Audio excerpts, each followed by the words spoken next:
Namaste, welcome to my channel. Last session we have learned about development of different people. That is, different people have different goals and their goals may be conflicting, and for measuring development, income alone is not the criteria. We have to take into account non-material things also. And now we are moving to national development. What about national development? In national development, we have to think about better way of doing things. That is, all the people should have should achieve well-being, and in the better way of doing things, and it should benefit large number of people. So it should benefit large number of people. That is an important thing regarding national development. So national development means the welfare of the whole community. If it is welfare of the whole community, it should benefit large number of people. And so the development, the notions, suppose we ask the people what is development, what is national development, people may be having different notions about development. And in different situations also people may be having different aspects or different goals according to the circumstances. And in your textbook it is written that in the western coast of Africa, that is, one multinational company had made contract with a local company, and the multinational company has dumped the liquid toxic waste on the western coast of Africa, that is in the Ivory Coast, Abidjan, that city, nearby that sea. That is, then that sea means western coast of Africa means that is Atlantic Ocean, and it has created a lot of health problems to the people, and 7 persons were died, and some of them were hospitalized, and thousands of people were poisoned, and corresponding to that they had several diseases also. So there you know that what is their aim, they want to get rid of that particular disease or that particular pollution environment. And now also our country also, the entire world is aiming to eradicate the COVID-19. That is the entire world is looking forward that eradication, or not to attack. It should not attack the people, isn't it? So our development notions are different. Corresponding to that, what is the major goal and what are the other supplementary goals. So that is in developmental goals. So in order to understand the national development, here we are learning first of all average income. How the average income, what is average income? Per capita average income can also be said as per capita income. National income divided by population, we will get the per capita income. National income, how we will get national income? National income means the total income obtained from primary sector, secondary sector and the tertiary sector. Primary sector means all the sectors which are based on nature, that we call as primary sector. There is fishing, agriculture, then sericulture, extractive industries, which are the productive sectors based on nature. We call it as primary sector. Then the secondary sector, that is the manufacturing sector, and the third one is tertiary sector, service sector. All the income created from 3 activities should be added up and we will get the national income. So we call it as gross national income or gross national product, but we know that in simple language we say the national income divided by the population, we will get what is the income obtained by per person. What is per person? That we call it as per capita income or average income. In statistics we have studied sigma x by n is equal to average, that is arithmetic mean, or we can see the median also. That is one average or center tendency we have to find out. So there we are getting the average income. Then the World Bank has given a report regarding the world development. What about the criteria put forward by the World Bank? According to World Bank, we can see that they have made a criteria on the basis of US dollar. Suppose the income is $12,056 US dollar and above. That is, if the per capita income is $12,056 US dollar and above, if a country is having, that country is considered as rich country. That country is considered as rich country according to 2017. This data is about 2017. according to 2017. So in different textbook updates may be there, and I think this is the latest data given in your textbook. So the latest data when it is available that you can take into account. And if the income is below $955, those countries where their per capita income is below $955, those countries can be considered as low income countries. So 12056 $, one side, 955 $, on the other side. So in between we will say them that is a middle income countries. So whose average income is in between 12,056 per annum $, per annum, and $955 per annum. Between that we call them as middle income group. And India's case, what is our per capita income according to 2017 World Bank? 1820 is the $, is our per capita income. So we come under the low middle income group. We come under the middle income group but low middle income group. And so our question is whether this criteria, this per capita income is good to measure the national development. This per capita income is good to measure the national development.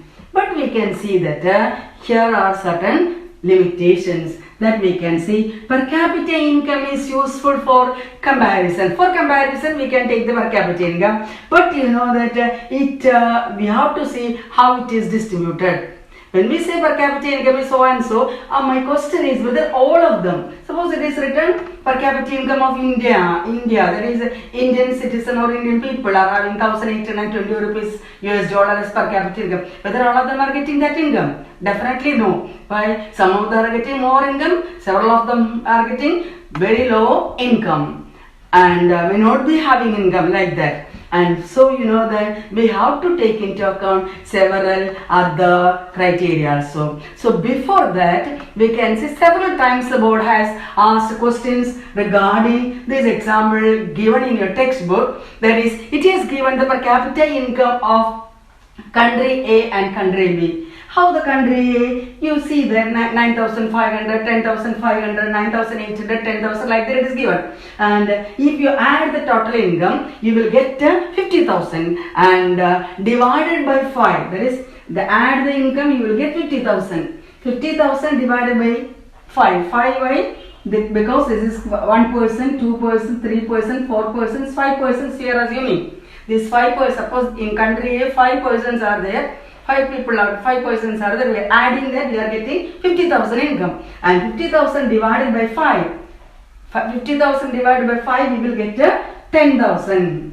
And now just go to the country B. Country B, what is the situation? 4 of them are getting only 500, 500, 500 each, and 1 person is getting 48,000. There also you add, you will get 50,000, and divided by 5, you will get 10,000. So if you see the per capita income, here you are getting 10,000, country A also you are getting 10,000. I am asking you whether all of them are having the same income level. Definitely no. So this is an example. You can show that the per capita income cannot be taken as an important criteria regarding the development. This per capita income, we say that the income may not be equally distributed. It is just telling a data regarding the comparison of different countries only. So definitely this question several times the CBSE has asked in the board exam. Now we have to see what are the other factors we have to take into account. Other factors we can see that one is infant mortality rate. What is infant mortality rate? That is number of children die before the age of 1 year in proportion to 1,000. Some textbook it has been mistaken, that is some printing mistake is that 100 that is written, it is wrong, 1,000. So number of children die before the age of 1 year as a proportion of 1,000 live children per year. Per year we can see that infant mortality rate. So that is infant mortality rate. Then in your textbook it is given regarding the per capita income of Haryana written, Punjab written, like that some examples also given. After the entire class, the textbook through the some of the data I will repeat and explain that. So that time you can learn. From there you can see that some countries are having high per capita income, but you know that regarding infant mortality rate it is high, or the literacy rate it is low. Infant mortality rate high means that it is not a good criteria, and literacy rate high means that it is a good criteria. So we can see that so this is infant mortality rate. So we have to see what is the infant mortality rate of the people. Then what is another one we have to see, what is literacy. What is literacy? Literacy means proportion of literate people or proportion literate population in the age group of 7 and above. Don't think that the infant should read and write. So the children, the people who can read and write meaningfully, that is really literacy means. Only just read, simple baby or small children will just open the book and read or something they will read without meaning. So meaningfully those who can read and write is really literacy. But in economics we see who are the literate people. Literate people are the population which come under 7 and above. And the age group. Then coming to the net attendance ratio. What about the net attendance ratio? Net attendance. AT, act, TN, 10, DANC, dance. So you will get attendance. Easily you will get the spelling. So what about the attendance rate? Number of children in the age group of 14 and 15 years attending in the schools as a percentage of total number of children in the same age group. So you have to see in between 14 and 15 age group, how many children are there in the schools and how many children are not going to schools. So that is an example we have to see. So that is a net attendance ratio. So what is net attendance ratio? I will tell you, suppose in 2000, how many children have got joined in the first standard. So the 2010, you know that all of them in the first standard, how many children got appointed in 2000. And so the 10th year, you can see that how many children got admitted in the first standard, they should reach in the 10th standard. Suppose we can see one locality, and in that locality about 750 children got admitted in the first standard. By the end of the 10th standard, we have to see whether how many 750 children attain the 10th standard. That is net attendance ratio. That is, we can see that some of the children will leave from the school, some that we call them as dropouts because of the health conditions, because the parents may not be having income, they have to go for some other labor work like that. So what is it? Net attendance ratio, number of children of age group of 14 and 15 years of attending school as a percentage of total number of children in the same age group. So we can see that while the 750 children are there in that age group, when they reach in the 10th standard or in the 10th standard we compare, you know that sometimes it may be 600 or like that. So that is the net attendance ratio. And in your textbook I told you regarding the per capita income comparison, it is given Haryana it is given, that is 162034, that is the per capita income. That is 1,62,034, and Kerala 1,40,190, and Bihar, that is 31,454. So this is a comparison given regarding per capita income, but regarding some other aspects, you know that there may be differences. So this shows only the income level, only the per capita income level only. So we have to, for measuring development, for knowing about the national development, we have to see what is Human Development Index. In the Human Development Index, we have to see income, we have to see the health conditions, and we have to see the literacy rate. So in this example, we can see infant mortality rate is connected to health, and literacy is connected to education, and net attendance ratio is also connected to education. So then we have in another page it is explained about the longevity. So you can see that that will show longevity means life expectancy also. So that also should be taken into account in order to know the national development. So page wise I am moving. So here it is written, what about more than income? You have to take into account what are the infant mortality rate, then literacy rate, then the net utterance ratio. So I hope you understood. More than income, you have to take into account several other factors. Definitions are important, data is important. Go through that.